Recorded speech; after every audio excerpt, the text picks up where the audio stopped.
So this is just going to be a brief overview of invertebrate care and welfare. And this applies mostly to zoo collections, zoo and aquarium collections.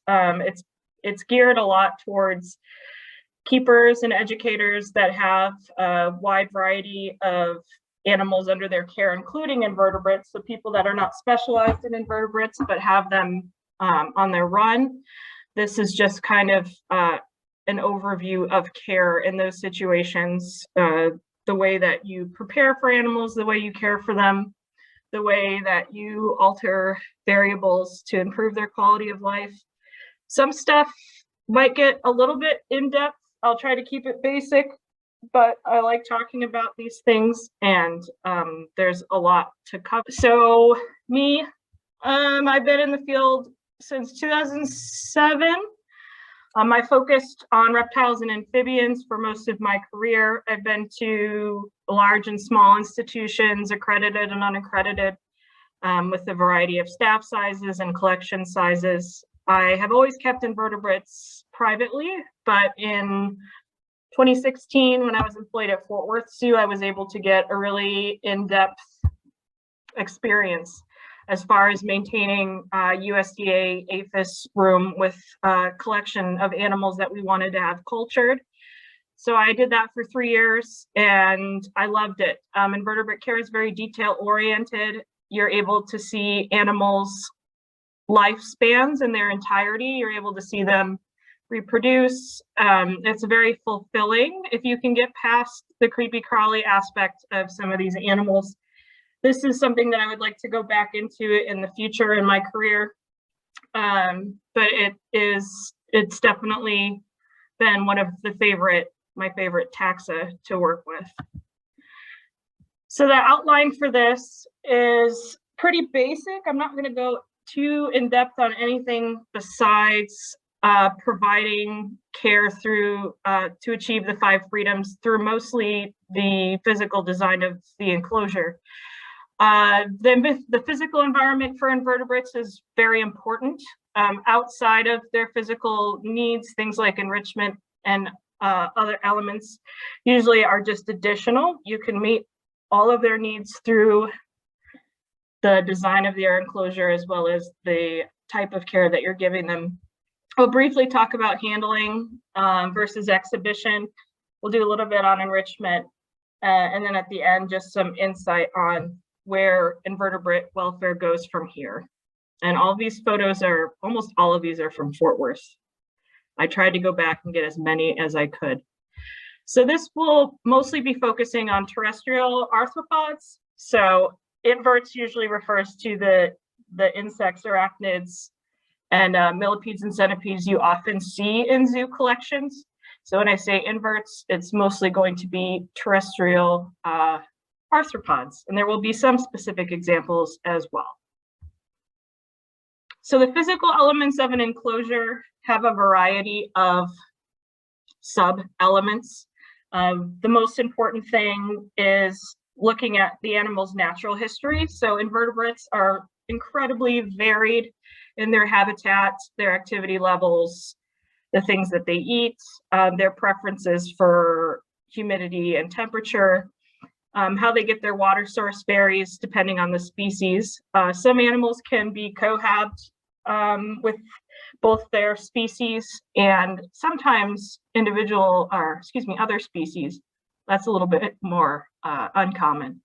But it's important not only to know the natural habitat where the animal is coming from, but also their microhabitat. So these are small animals. They have a larger habitat that they are a part of that have specific temperature and humidity variables, but they also inhabit a microhabitat. So we'll talk a little bit about that later. A lot of times where husbandry issues become a problem, it's because the enclosure is set up more like the surrounding habitat than the usually pretty small area of microhabitat that the individual species inhabits that has very specific needs, which we'll go over. So reading about keeping invertebrates, about their natural history, is very important for providing for them. Oren McMonigal is an amazing author. He has produced, 10 or 12 books at this point, and they're all fantastic. I highly recommend them for any zoo library for a collection that has invertebrates. He has success in breeding across tons of different animal types and is just an infinite resource. Most of what I've learned about the breeding and keeping of the species was from this author. I also highly recommend Arachnoboards, which is an online forum that's been around for a while now. I tend to go there for specifics. You can look up information by species, and people there are very helpful. A lot of the times, some of the really detailed information you get on invertebrate husbandry comes from private keepers. So just like in reptiles and amphibians, a lot of the time, private individuals will keep usually a specialization of animals that they know in depth, whether it's tarantulas or mantids, different types of centipedes. There's many, many people involved in both tarantula and true spider husbandry. That's obviously a big part of the private sector, but there is a lot of information that you can obtain from communicating with individuals through Arachnoboards and similar forums. So as far as the environment as a direct path to welfare, there's a lot of elements that you have to look at. This is a lot of text, but it just goes over the different things that you need to think about when you set up for an enclosure. A lot of times in zoo collections, there is a certain portion of a building. When I was at Fort Worth, we had 2 buildings that had invertebrate portions, and a lot of times, like other ectotherm enclosures, they are non-variable. So the wall where the tank is located has a fixed spot that has a fixed size and shape of an enclosure. A lot of times the issue that's ran into with this type of setup is that people will try to put certain invertebrate species into a specific enclosure regardless of its design. Because invertebrates are relatively inexpensive, they have short lifespans and they tend to produce massively, it would be more appropriate in many situations to choose an enclosure for a species that you would like to house based on its size and shape, the amount of floor space, the amount of height, the ability to put deep substrate. Usually there's a variety of enclosures incorporated into an exhibit wall or exhibit gallery, and it should be prioritized that an animal be placed in an enclosure that will be able to provide for it. And it's also very important then in these cases that you have signs that could be switched out for other animals. But it's not a one size fits all. There's a lot of different elements that are used across all invertebrates for their care that aren't appropriate for individual species, and this becomes more true as you get into breeding conditions for certain animals. There are many species that have varying requirements for care depending on their life stage. That's very important. In trying to breed them in the same enclosure where you keep them, the eggs and the offspring might be affected by the environment in those enclosures. And this is a rare opportunity for zookeepers. It's not very common that you have really complete control over an animal's surroundings. You don't have guests throwing things in. You usually have a pretty enclosed area that you can control the temperature and humidity well. It's important to take that opportunity to construct the best possible setup for the animal that you're caring for. So the 5 freedoms is something that everybody usually is familiar with if you're in animal care. They are basically freedoms that animals have from a variety of negative stimuli, and the same goes for invertebrates. Thankfully, on the scale, invertebrates are pretty easy to please as far as their freedoms. All of these freedoms can be met through, I would say 90% of it would be the design of the environment. Also then that 10%, probably 8% would be diet, and then a very small percent in how you handle them, depending on if you handle them. A lot of times education collections will have their own sets of invertebrates that they use for education, and especially in a USDA or APHIS room, it's really regulated as far as taking animals in and out. So if you don't have animals that, or if you do have animals, pardon me, that you never handle, you should be able to meet the 5 freedoms through enclosure and then the maintenance of that enclosure. Now, this is a concept that I wasn't sure if I was going to touch on, but animals also do have certain fundamental rights, and this is not an animal rights talk. It's not animal rights in terms of equality between what an animal has the right to or what it doesn't. But when you look at invertebrates, that it is true. If you talk about 5 freedoms, and every animal should have those freedoms, but bugs in particular, because they're so dependent on their physical environment, they have fundamental rights to be provided for in a way that can maintain their physiology. So these are cold-blooded animals that have a variety of behaviors, especially when it comes to prey handling, obtaining prey, prey handling, prey processing. When you have herbivorous and omnivorous animals, there's certain ways that they forage for food and certain foods that are best for them. But some of the elements you have to think about are the physiological, such as their respiration, their susceptibility to desiccation, to drying out, also their proximity to decaying matter, which we'll talk about. That's something that is often overlooked, but they have a very specific physiology that oftentimes requires a certain amount of humidity for comfort, especially when it comes to respiration. Their ability to process their food dependent on temperature, their ability to have the right resources in order to molt successfully, doing as much as you can in the physical environment to promote a successful molt. There's only so many things you can do, but you want to try to meet all of those needs. And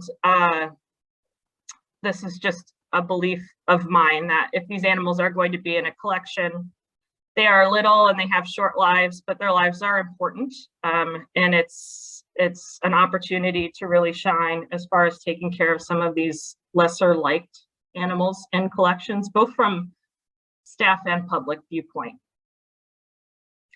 So freedom from hunger and thirst is the first on the list. And this is a really wide topic to cover when you're looking at invertebrates that have all sorts of diets. They fit in all of the different trophic levels, all the different habitats, all the different ecosystems. They all have their own role. There are some things that can be generalized. Arachnids, for example, they're all going to be carnivores.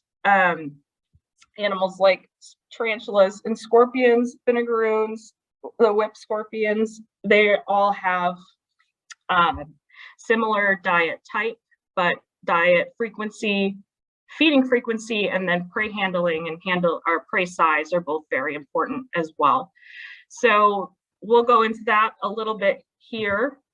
So with appropriate food items, it's very important that you look at the size of the animal that you're feeding, and you're looking at the frequency of the feeding, as well as the type that you're offering, type of feeder that you're offering.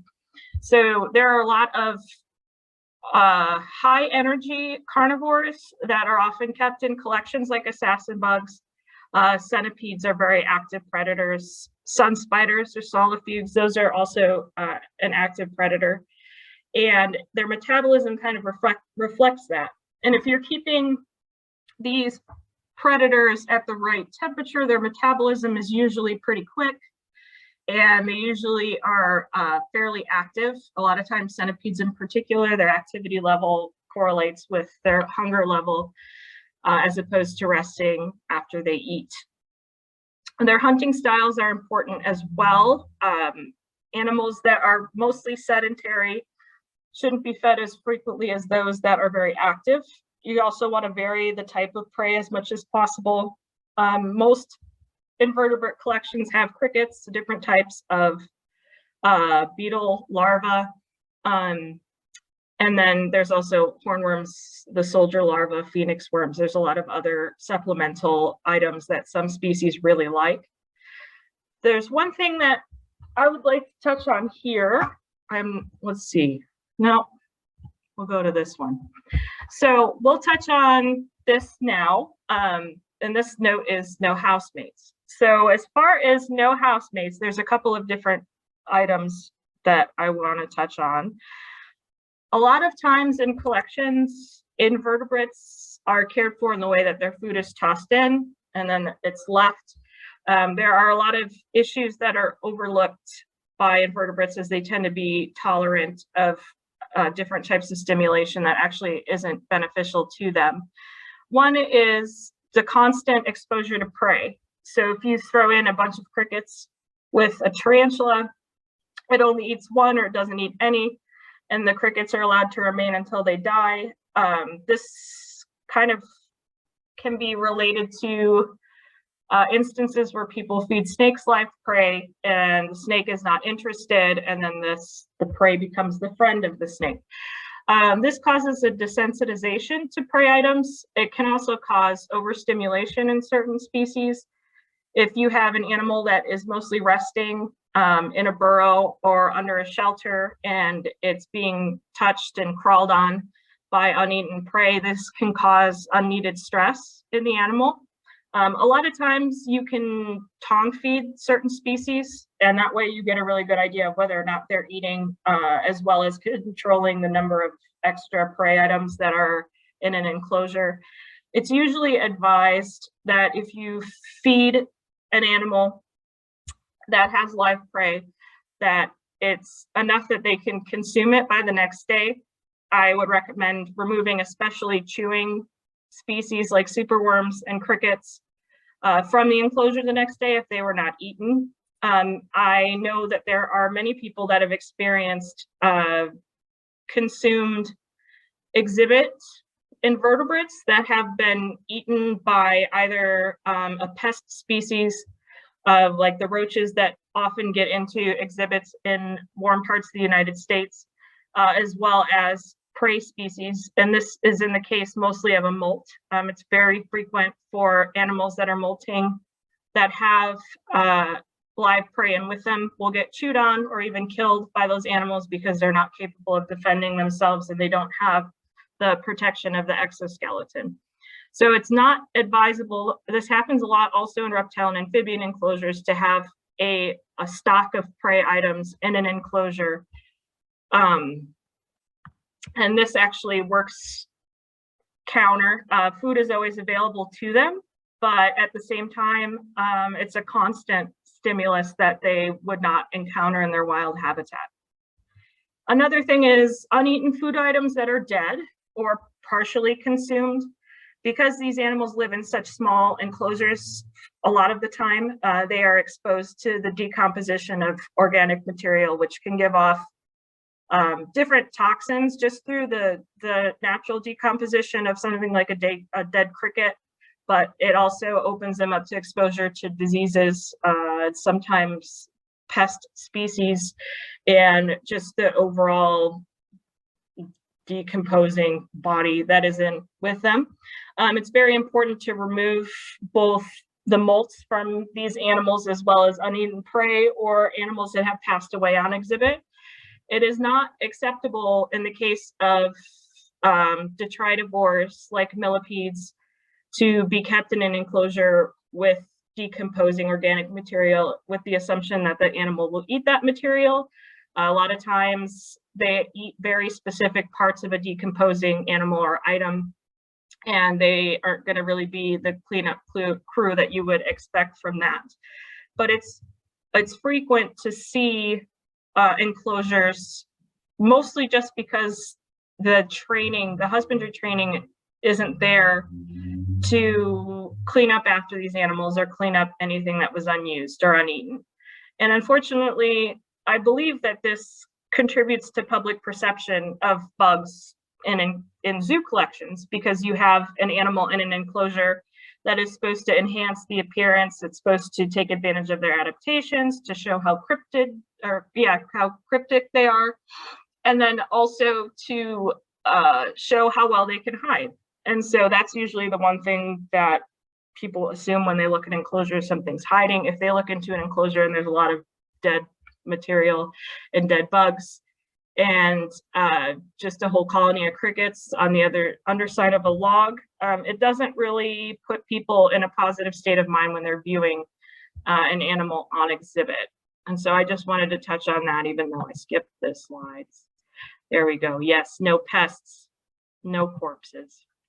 It can be very difficult. Pest control in an invertebrate enclosure without affecting the invertebrates that you are exhibiting can be difficult.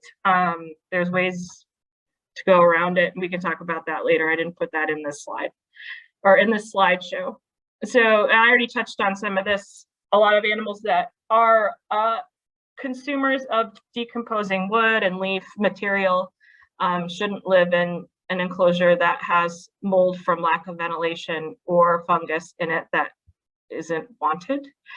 And one thing too, and it's something at the current institution I'm at that we're trying to plan for, is if you have species of phasmids like Uracantha and Heteropteryx and Ecstatosoma, those species that eat a lot of browse, if you're not in an area with access to food plants, you have to be able to ensure that you can provide for them throughout the year.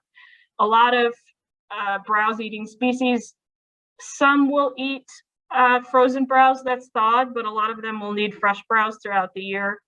And at Fort Worth, we were lucky enough to have a pretty warm climate that we were able to grow and trim from our browse plants throughout the year, but that's not always the case. A lot of times, if you have rose plants that you can have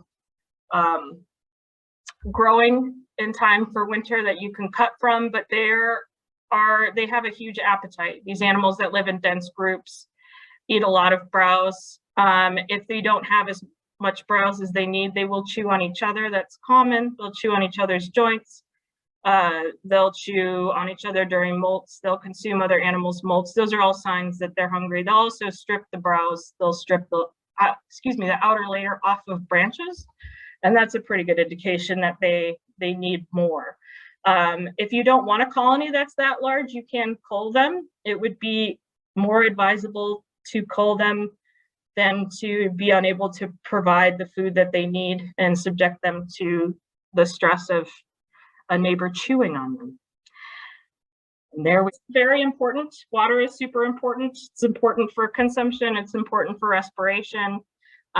It's just important for maintaining invertebrate physiology as they inhabit microclimates and microenvironments that have very specific parameters. So a lot of the times you mist species, misting them, even desert species, resembles just the precipitation pattern that they might experience in the wild. It gives them a chance to drink off of surfaces, which is the most common drinking habit that you see in a lot of the invertebrates that are kept in collections commonly.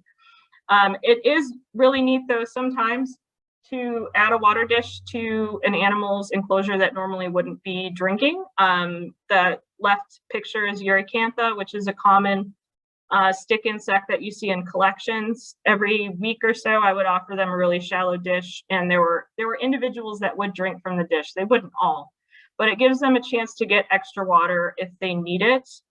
Obviously, when you have water balls, also though, you run the risk for drowning, so you want to make sure that they're always capable of reaching the bottom. If they get in, putting gravel in the bottom or a rock in it as well will keep prey and the inverts themselves from drowning. Humidity, if you have a desert species in particular, most of their time they'll come out on the surface where it is very arid and hot, but they're usually going to be occupying underground cavities that have a cooler, more humid environment, and that's their preferred environment to maintain all of their biological processes. So you can have a dry desert enclosure, but also incorporate areas where the lower level can have some moisture. You can do that with a funnel. We did that with some of our blue death feeding beetles to get the lower level of larva cups to stay humid without completely soaking it. And one thing that happens just because of the low ventilation in a lot of enclosures naturally is that the substrate will become mucky and soaked. that creates an environment where eggs won't survive in the species that lay them on or in the substrate. It also contributes to pathogens from decomposing waste, both waste products from the animals you're caring for and their prey trash, the stuff that they leave. But if you have this happen, you want to lighten up on the misting and allow the enclosure and the substrate to dry in between. You can also remove the top layer of substrate and replace it with dry substrate if you have species that are burying their eggs underneath it. But you want to make sure that you stay more on the humid side for these animals, just to give them a choice to choose their gradient. And that also kind of goes into substrate type, which is important. We'll talk about that in a little bit. One thing I want to mention, I did not have photos of, but if you do have enclosures that don't get enough ventilation, oftentimes you use glass aquariums with screen tops or like Exoterra enclosures that are front opening. If you put a computer fan, the little computer fans, you can buy those. This is a tiny fan, and you can put them on top of the screen and it will create airflow. I have noticed also, not only does it increase evaporation to avoid kind of mucky substrate, but it stimulates a lot of the more cryptic species of invertebrates, like the leaf and stick insects, as well as mantids. It'll encourage their natural behaviors to sway and walk with that swaying motion that you see in breezes in their natural habitat. So that was something that I learned at Fort Worth, and our invertebrates came to life with that available to them. It was pretty neat. So freedom to express normal behaviors is your goal. Your environmental setup provides that stage to see behaviors, natural behaviors, and behaviors that will tell you that husbandry needs to be changed.